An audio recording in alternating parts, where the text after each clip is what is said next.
Excel වල interface එක ඉගෙන ගමු. Excel භාවිතා කරන්නේ ගණිතමය කටයුතු පහසු කර ගැනීමට. Excel වල දැන් අපි මේ ක්ලික් කරන සෙල් එක අපි ඒකට කියනවා ඇක්ටිව් සෙල් එකක් කියලා. ඇක්ටිව් සෙල් එකක්. මේ තියෙන data, review, view, help, home, insert කියන ඒවට කියනවා menu bar කියලා. menu bar. tabs කියලා කියනවා. මේ සෙල් එක අපි ක්ලික් කරන මේ ඇක්ටිව් සෙල් එක ඒකේ ඇඩ්‍රස් එකක් තියෙනවා. සෙල් ඇඩ්‍රස් එක. ඒ සෙල් ඇඩ්‍රස් එක වැටෙන්නේ මෙන්න මෙතෙන්ට. මෙන්න මේ බොක්ස් එකට. මේකට කියනවා name box කියලා. name box. මේ සෙල් එක ගත්තම B4. name box එකේ B4 කියලා වැටෙනවා. මේ සෙල් එක E3. E3 කියලා name box එකේ වැටෙනවා. මේ name box එක address bar කියලා හඳුන්වනවා. ඒක පරණ විදියට address bar කියලා හඳුන්වනවා. මේ තියෙන අංක පේලිය 1 2 3 4 ඒ ආදියට තියෙන අංක පේලිය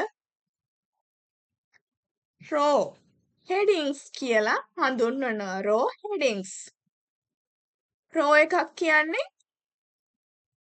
මෙන්න මේ දිග අතර තියෙන පේලි. මේ row. මේ පළවෙනි row එක. worksheet එකේ මේ තුන්වෙනි row එක. පස්වෙනි row එක. හතරවෙනි row එක. columns. මේ A B C D E ඒ තියෙන්නේ columns headings. columns headings. මේ B column එක. C column එක. D column එක. column එක කියන්නේ සිරස්. තීරු. ඊට පස්සේ sheet tabs. sheet tabs. මේ තියෙන sheet tabs. මෙතනින් තමයි අපි අලුත් sheet worksheet ගන්නෙ. මේ තියෙන worksheet එක අපි ගනිපු ඒවා. මෙන්න plus mark එකෙන් අපිට අලුත් worksheet ගන්න පුළුවන්. අපි කියනවා මේකට worksheet එකක්. එතකොට මේ worksheet ඔක්කොම worksheet 1 2 3 මේ ඔක්කොගෙම එකතුවට අපි කියනවා workbook එකක් කියලා. workbook. මේක තමයි worksheet window එක. වැඩ කවුළුව. worksheet tabs. sheet tabs කියන්නේ workbook එකේ තිබෙන worksheet පෙන්වන ස්ථානය. මෙන්න මෙතන තියෙනවා zoom කරන්න එක. zoom. පිටුවේ ප්‍රමාණය විශාල කර ගැනීමට කුඩා කර බැලීමට මේ zoom භාවිතා කරනවා. මේක අපිට මෙහෙම කරනකොට තව zoom වෙනවා. විශාල වෙනවා. ආයේ කුඩා වෙනවා. ඒක තමයි zoom කියලා කියන්නේ. ඊට පස්සේ formula bar. මේ තියෙන්නේ formula bar එක. මෙතන අපි ටයිප් කරන සූත්‍රය පෙන්වනු ලබනවා. අපි ඒක ඉදිරියේදී කතා කරමු. ඒකට අපි කියනවා formula bar කියලා. මේ තියෙන්නේ row headings. ඒ කියන්නේ පේලි ශීර්ෂය. මේ තියෙන්නේ column headings. column headings කියන්නේ තීරු වල නම්. නම් ටික A B C D E F G H ආදී ලෙස.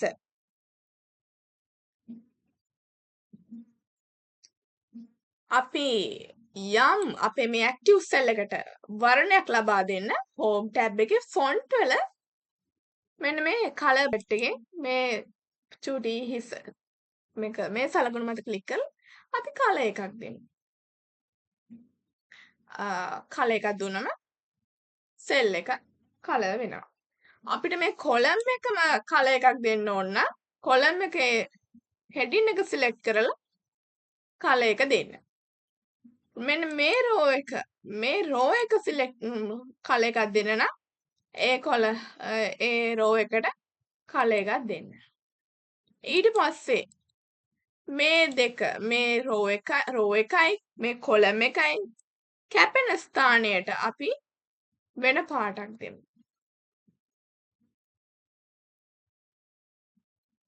මේ සෙල් එකට අපි බෝඩර් එකක් දෙමු. මෙතනින් ෆොන් බෝඩර් එකක් දෙන්න පුළුවන්. all borders දෙමු. දැක්කනේ බෝඩ් එකක් ආවා. මේකේ මේ සෙල් එකේ ඇඩ්‍රස් එක මෙතන නේම් බොක්ස් එකේ බලා ගන්න පුළුවන්. සෙල් ඇඩ්‍රස් එකක් හැදෙන්නේ කොහොමද? කොලම් නේම් එකයි රෝ නේම් එකයි එකතු වෙලා. කොලම් නේම් එක E, රෝ නේම් එක 6 E6. වර්ඩ් වල නම් දැන් අපි කියනවා මේ Excel වල මේක sheet එකක්. work sheet එකක්. වර්ඩ් වල නම් වැඩ කරන්නේ page එකක පිටු වල. PowerPoint වල වැඩ කරන්නේ ස්ලයිඩ් වල. ස්ලයිඩ්. අපි කිව්වා අලුත් sheet එකක් ගන්න plus mark එක ක්ලික් කරන්න new sheet එකක් එනවා. දැන් අපිට මේක zoom කරගමු. ඉගෙන ගමු අලුත් දෙයක්. fill handle tool එක ගැන. fill handle tool. මොකද්ද fill handle tool කියන්නේ? මෙන්න මේ තියෙන්නේ.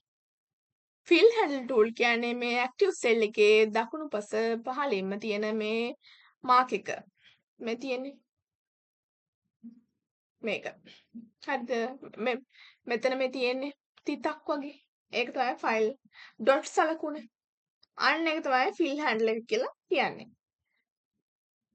fill handle tool එක. අපි මෙන්න මේ mouse එක මෙන්න මෙතෙන්ට fill handle tool එක ගාට ගියාම plus සලකුණ වැටෙන අවස්ථාවේ මේ තමයි මේක මේ අපි drag කරන්නේ. අපි හිතමු දැන් මෙතන අපි දාමු අංක 1 කියලා. එතකොට මේ fill handle එක ගාවට plus ලකුණ එන මොහොතේ double click කරලා හරි. එහෙම දුන්නම අපිට ඒ 1 කියලා දිගටම type වෙනවා. බලා ගන්න පුළුවන්. අපිට මෙතනින් fill series දුන්නොත් 1 2 3 4 5 6 7 ඒ විදිහට බලා ගන්න පුළුවන්. ඒක තමයි fill handle tool එක ගැන කියන්න තියෙන්නේ. දැන් අපි active cell එකට දෙනවා Monday කියලා. මෙතන දෙමු Monday. දැන් අපි මෙතෙන්ට එකපාරක් ක්ලික් කරලා පහළට ගන්න. Monday Tuesday ඒ විදිහට වැටෙනවා. අපි year එකේ months ටිකත් ওই විදිහට ගන්න පුළුවන්. අපිට මේක දකුණු පසට කරන්නත් පුළුවන්. දැන් අපි ගමුකෝ මෙතන 200 කියලා. 200 කියලා අරගෙන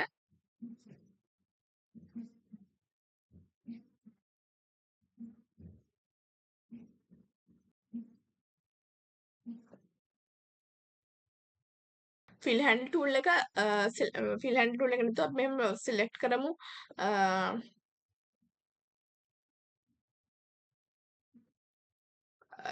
සෙල් ටික ඊට පස්සේ මේ editing වල මේ fill වල right දෙන්න දැක්කනේ එහෙම ගිනොත් අපිට මේ 200 කියලා ගන්න පුළුවන් ඒ විදිහට තමයි මේ fill handle tool එක භාවිතා කරන්නේ දැන් අපිට අවශ්‍ය නැති දේ delete කරන්න අවශ්‍ය නැහැ ඔක්කොම select කරලා delete button එක දෙන්න අපි දැන් ඉගෙන ගමු මෙන්න මේක මෙතෙන්දී අපිට මේ A වල තියෙනවා BCB 317 A කියලා සීල් තියෙනවා 6 9 9 12 කියලා මේ විදිහට අපි තියෙනවා. දැන් අපිට මෙන්න මේක. දැන් බලන්න මෙන්න මේ B4 සෙල් එකේ තියෙන මොකද්ද BCB මෙන්න මේක හැදිලා තියෙන්නේ මේකෙනුයි A3 වලුයි C4 වලුයි.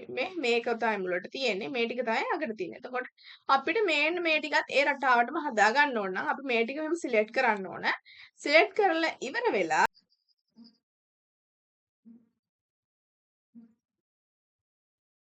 ෆ්ලෑෂ් ෆිල් දෙන්න. ඒ විදිහට මේ විදිහට අපිට බලා ගන්න පුළුවන්.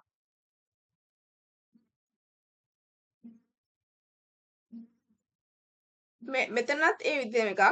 මේ D 3ට ඇතුළේ 1200 LKR. ඒ ඇවිල්ලා තියෙන්නේ මේ 1යි 200යි LKR. මේ තුන එකතු වෙලානේ පිළිවෙලට මේක ආවේ. ඒ විදිහට මේ තුනත් අපිට හදා ගන්න ඕන නම් 2201 LKR 3202 LKR. ඒ විදිහට දාන්න නම් මේ ටික ඔක්කොම සිලෙක්ට් කරලා home tab එකේ editing වල fill වල flash fill දෙන්න. දැක් ගන්න පුළුවන්. ඊළඟට ඔයාලට කියලා දෙන්න අවශ්‍යයි මේ කීබෝඩ් එකේ තියෙන කී ටික පොඩක් හඳුනලා දෙන්න ඕන. අපි ගමු එකට on screen keyboard එක. on screen keyboard එක ආවා. open කරන්න. මෙන්න මේ තියෙන කී ටික අපිට කියලා දෙන්න ඕන. මේ ඉහළින් අල්ලලා මෙහෙම ඉහළට ගෙනියන්න පුළුවන් ඕන තැනකට. රෙදි කියලා දෙන්න ඕන. මෙන්න මේ කී එක මෙතනක් තියෙනවා. මෙතනක් තියෙනවා. මේක control key එක. ඊට පස්සේ මේකට කියනවා අපි win key එක. windows key එක. මේක alt key එක. මේක ESC key එක. මේක tab key එක. මේක caps key එක. ඒ කියන්නේ capital දෙන්න capital අකුරු ටැප් කරලා මේක on කරන්න ඕන. මේක shift key එක. shift එකට අවශ්‍ය වෙන්නේ මෙන්න මේ උඩ තියෙන මේ කියන්නේ @ hash dollar අන්න ඒ වගේ ලකුණු දෙන්න සලකුණු ටයිප් කරන්න නම් අපි shift එක press කරගෙන තමයි මේව press කරන්න ඕන. හරි. ඒ ගැන දැන් අපි කතා කරා. අපිට මේකටම කරන්න පුළුවන් control එකත් එක්ක D දුන්නම දැන් B මෙතන ඉඳන් මෙතෙන්ට select කරලා control එකත් එක්ක D දුන්නට පස්සේ ඒත් අපිට අර 200 කියලා ගණනය කරන්න keyboard එකේ arrow keys ටිකත් හඳුන්වලා දෙන්න ඕන. arrow keys 4ක් තියෙනවා. ඒක මම පස්සේ කියලා දෙන්නම් ඔයාලට. මම දැන් කියලා දෙන්නම්. on screen keyboard එකේ මේ තියෙන්නේ arrow keys. මේ 4 arrow keys. මේකෙන් සෙල් එකක් ඉහළට යෑම, සෙල් එකක් වමට ගන්න පුළුවන්, සෙල් එකක් පහළට, සෙල් එකක් දකුණට ගැනීමට මේ arrow keys භාවිතා කරනවා. මෙතන home key එක, මේක end key එක. හරි. අපිට sheet tab එක rename කරන්න අවශ්‍ය නම් මේ sheet එකක් මත right click කරලා rename දීලා අපිට නම වෙනස් කරන්න පුළුවන්. විශේෂයෙන් January, February, March ඒ ආදී විදියට වෙනස් කරන්න පුළුවන්. enter දෙන්න. ඒ විදියට වෙනස් කරගන්න පුළුවන් sheet වල name එක. අපි row එකක් ගන්න කොහොමද කියලා බලමු. අපිට අලුතින් row එකක් ගන්න නම් මෙන්න මේ row heading මත right click කරලා insert දෙන්න. එතකොට row එකක් එනවා. column එකක් ගන්නෙත් එමය column heading එක මත right click කරලා insert දුන්නම column එකක් ගන්න පුළුවන්. column එක delete කරන්නෙත් ඒක මත column heading එක මත right click කරලා delete දුන්නම column එක delete වෙනවා. අපිට මෙන්න මේ සංඛ්‍යා පේන්නේ cell range එක. මේක cell range එක තමයි B1 colon mark එක දාලා B9. ඒක තමයි cell range එක. අපි එතන type කරලා බලමු මෙහෙමයි. මේ ටිකේ cell range එක B1 colon B8 ඔන්න ඕක තමයි cell range එක. මෙන්න මෙහෙමයි. මෙන්න මේ mark එකට කියනවා colon mark B1 colon B8. ඒක තමයි cell range එක කියලා කියන්නේ. අපිට මේක delete කරමු. මෙතෙන්ට අවශ්‍යයි මේ ටිකේ එකතුව ගන්න. එහෙනම් අපි කරන්නේ මෙතන මේ ක්ලික් කරලා සමානයි sum මේ ආවේ sum කියලා මේක ටච් ක්ලික් කරන්න. දෙපාරක් ඩබල් ක්ලික් කරන්න. ඒ කියන්නේ left එක ඩබල් ක්ලික් කරන්න පුළුවන්, ක්ලික් කරන්න පුළුවන්, right ක්ලික් කරන එක ක්ලික් කරන එක තුනක් තියෙනවා. අපි දැන් කතා කරේ ඩබල් ක්ලික් කරන්න. ඒ කියන්නේ left පැත්ත ඩබල් ක්ලික් කරන්නේ. sum කියලා. මෙතන ඉඳන් මෙතෙන්ට select කරන්න. select කරලා enter දෙන්න. 1600 කියලා සමානයි sum open close bracket තියෙනවා. ඒ open bracket එක ආපු ගමන් B1 ඉඳන් B9 දක්වා select කරන්න. close bracket enter දෙන්න. එකතු වෙලා ආවා. අපිට අවශ්‍ය cell range එක. මේ විදිහටම cell range එක maximum වැඩිම අගය ලබා ගන්න සමානයි max open close bracket එකේ ඇතුලේ cell range එක දාන්න පුළුවන්. සෙල් රේන්ජ් එක මිනිමම් වගේ ලබා ගන්න සමානයි min සෙල් රේන්ජ් එක දාලා එන්ටර් කරනවා. සෙල් රේන්ජ් එක සාමාන්‍යගේ ගණන් ගන්න ඇවරේජ් කියලා දාලා ෆෝමියුලා එක ලියනවා. දැන් අපි මෙන්න මෙතනින් විශාලම අගය ගන්න ඕන. එහෙනම් සමානයි විශාලම කියන්නේ max නේ max මේ ආවේ මේක මම ක්ලික් කරන්න. මෙතන number 1 number 2 එහෙම දාන්නේ අපි දාන්නේ cell range එක. මෙතන ඉඳන් මෙතන select කරා කඩේ යනවා තේනවා. ඊට පස්සේ enter කරාම මෙතන තියෙන ඉලක්කම් වලින් වැඩිම අගය 1600 කියලා මෙතන වැටුණා. හරි. ඒ ගැන කතා කරන්න ඉතරයි. ඉදිරියේදී වැඩි දුරටත් කතා කරමු. ඊට පස්සේ cell range එක count එක ලබා ගැනීමට සමාන account කියලා දෙනවා. අපි එතනදි කතා කරා මේ average කියන්නේ සාමාන්‍ය ලබා ගැනීම average. මේ ටික අපි ටියුට් එකක් දෙන්න. ඒ functions ටික සූත්‍ර ටික ටයිප් කරලා ඒක ටියුට් එකේ PDF එකක් description එකේ මම දාන්න. දැන් අපි මෙතනගේ වෙනස් කරා කියලා හිතමු. මෙතන අගයක් වෙනස් කරනවා 1500 කියලා. 15000 කියලා. එන්ටර් දෙමු. එතකොට මේවයි අගයක් වෙනස් වෙනවා. අප්ඩේට් වෙනවා. මෙතන අගය අයින් කරා කියමු. එන්ටර්. එතකොට මෙතනත් අගයන් වෙනස් වෙනවා. දැන් වර්ක්ෂීට් එකේ අවසානයේටම කරපු වැඩේ. මෙන්න මෙතන මේ ටික වෙනස් කරපුවකනේ. ඒක අපි අයින් කරන්නේ කොහොමද? මෙන්න මෙතන එකපාරක් ටච් කරනවා. එතකොට අවසාන කරපු වැඩේ අයින් වීගෙන යනවා. මේක තමයි undo කරනවා කියන්නේ. මේ වැඩේම control ධන ඉෂට් වලින් කරන්න පුළුවන්. control ඉෂට් එකේ පුවම ආපස්සට යන්නේ. හරි. ඊට පස්සේ ආපහු අපි හිටපු තැනට යන්න නම් මෙතන මේක ඔබන්න. redo. දැන් අපි යන්න ආවා. හරි.